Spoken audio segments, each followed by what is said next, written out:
Throughout this summer, there has been speculation on Brendan Rodgers and his future at the club. There's growing rumours over his frustration at the board for not backing him. Today, we have an update on his situation, and it comes straight from the horse's mouth. Not only that story, we will also go over all the latest Celtic news from the last 24 hours. But first, make sure you like this video and subscribe to the channel for more Celtic content. Celtic's ultras have stepped in on the eve of Saturday's Premiership match against Livingston, calling for unity in the stands while keeping pressure firmly on the board. The Green Brigade, through their North Curve channel, released a Friday night message confirming a planned tifo display for the clash at Celtic Park. Fans in the North Curve have been asked to take part, with the group emphasising that while frustrations are justified, the focus on matchday should remain behind the players.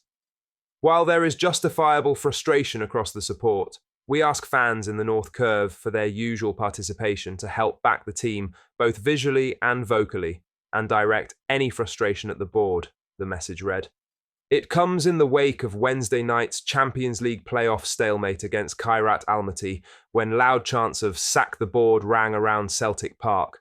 Supporters have grown increasingly vocal over what they see as a lack of ambition in the transfer market, with a string of modest signings failing to inspire confidence despite a healthy financial position.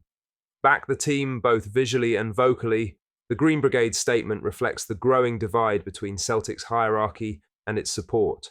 Fans are demanding investment and transparency from Peter Lawwell and Michael Nicholson, but there is also an acceptance among the ultras that the players on the park need full backing during games.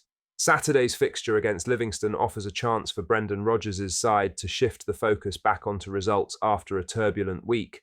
But the atmosphere in the stands is unlikely to be straightforward, with tifos and chants expected to carry a dual message: passionate support for the team and pointed opposition towards the board. With the clock ticking on the transfer window, the pressure on Celtic's decision-makers shows no sign of easing. What is clear is that the Green Brigade are determined to channel fan anger in a way that keeps the players supported while making their discontent with the hierarchy impossible to ignore. Now, for the main story, as Brendan Rodgers has confirmed that contract discussions at Celtic are on the back burner for now, with the manager insisting his full focus is on the football rather than his long-term deal. Rodgers, who returned to Celtic 2 years ago on a 3-year contract, addressed the topic after speculation resurfaced amid recent frustrations over transfer activity and fan unrest. Everyone at this club, from the board to myself, we want the very, very best for Celtic, and for me, longer term, I don't think so much as the manager. We had the chances over the summer, but I said, now the season starts, I only want to think of the football. I don't want to think of the contract. While the manager has previously made clear his commitment to staying at Celtic for the full term of his deal, he also confirmed that any deeper contract discussions were paused at his request once the season began. Despite the noise off the pitch and the slow pace of squad strengthening, Rodgers' priority remains delivering results and getting Celtic through a crucial run of games in both Europe and the league. His decision to sideline contract talks shows a manager fully locked in on the immediate task: getting this team back on track and into the Champions League. In other news, Brendan Rodgers has taken a measured view of Celtic's goalless draw with Kairat Almaty, insisting the tie remains firmly in the balance despite the disappointment of Wednesday night's performance at Celtic Park. While many supporters saw the 0-0 result as a major missed opportunity, Rodgers made it clear that the outcome, while frustrating, is far from a disaster and that his players are fully focused on finishing the job in the second leg. Celtic were well off the pace early on, something Rodgers acknowledged with concern, but the second half showed signs of life, particularly after the introduction of Hyun Jun Yang and Dyson Maida's shift through the middle. "I'm very stable on it. Naturally, you're disappointed you didn't win," he told Celtic TV. "But this team have given me a lot of value in this early part of the season. Working very, very hard in pre-season, started our league season really well.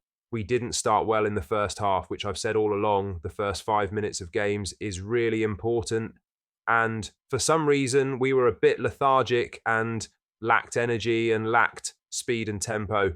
And only a few days earlier on Friday, we were excellent in all of that. So that was the only disappointment. But in the second half, we were better. And like I was explaining to our new players, that 0-0 will always feel like a disaster. So You have to live with that because the demand here is to win, and sometimes even winning 1-0 can feel that way as well. But the reality is we're still very much in that tie, and in many ways it's fairly simple now. Because I think the expectation going into the game was from people outside that this will be an easy tie. We've won 5-0 before against a team from Kazakhstan and won other games 5-2. And of course, we'd love to have done that, but we didn't. But we're still very much in the tie, and we now know what's at stake, and we will go there on Tuesday to qualify. So as I said, in certain moments of the game, we could have been better, but it's still 0-0 and we have still a big chance of qualification. Despite admitting there were key moments that could have been better, Rodgers is staying calm and focused. It's going to be a tough match. The long-haul flight, 5-hour time difference, and roasting temperatures won't make it easy. But the core squad, including senior players like Callum McGregor and James Forrest, should keep the mindset right. The boys begin their travels on Sunday. In other news, Brendan Rodgers has addressed the vocal discontent from Celtic supporters during Wednesday night's 0-0 draw with Kairat Almaty, saying he understands the frustration and the calls for better from the stands. Chants of "sack the board" rang out at Celtic Park during the second half as fans made clear their anger at both the performance on the pitch and the club's lack of urgency in the transfer market ahead of a critical Champions League qualifier. Fans also made it clear they wanted rid of CEO Michael Nicholson and non-executive chairman Peter Lawwell. Speaking on Celtic TV, Rodgers offered a calm and measured response. "I do understand where supporters are coming from. The supporters want the best team on the pitch as early as it possibly can be. They have every right to feel frustrated or air that when it's possible. The frustration comes after a summer where transfer business has been slow, despite the need to replace key departures and strengthen the squad across multiple positions. Celtic have been active behind the scenes but have so far fallen short of delivering the reinforcements fans and Rodgers were expecting. Celtic should have replaced Kyogo in January, but after they didn't, they had 6 months to scout and work on deals. Yet, as we sit here in the middle of August, nothing has happened.